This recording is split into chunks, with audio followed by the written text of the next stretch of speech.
Duangal daw sakbay ti highlights ni Panagbenga Festival. Nakasaganan dagiti makipaset. Kangrunaan na bisita ang mapadpadaanan da DPWH Secretary Vince Dizon ken ni Japan Ambassador to the Philippines Endo Kazuya. Ada report ni Bridget Marcasi Pangosfian. Manamnamang agserbi kas guest speaker ni Department of Public Works and Highways Secretary Vince Dizon na 80 Grand Street Parade inton February 28, 2026. Bayat ang manamnama ti presensya ni Japan Ambassador to the Philippines Endo Kazuya, 80 Grand Float Parade inton March 1.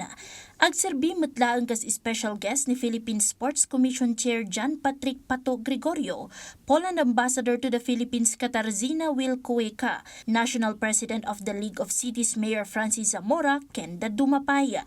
Kabayatan na 22 ti contingents para iti Grand Street Parade. 6 dagiti competing drum and lyres and street dancers ken 30 ti float ang maiparada para iti Grand Float Parade.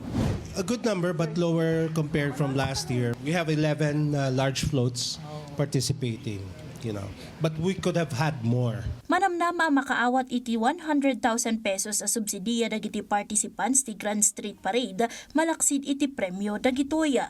Tigunguna para iti elementary division iti Grand Street Competition ket 150,000 para iti first place, 100,000 ti second place ken 70,000 iti third place.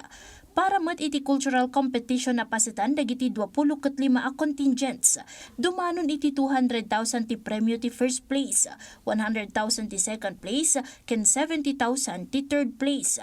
Nailawlawag mat at tarigagay da nga ipangato ti premyo dagiti street dancers ngem nasruk 1.7 million pesos sinabusbos para iti panakailatang ti artificial turf iti performance area ti street dance participants iti Melvin Jones.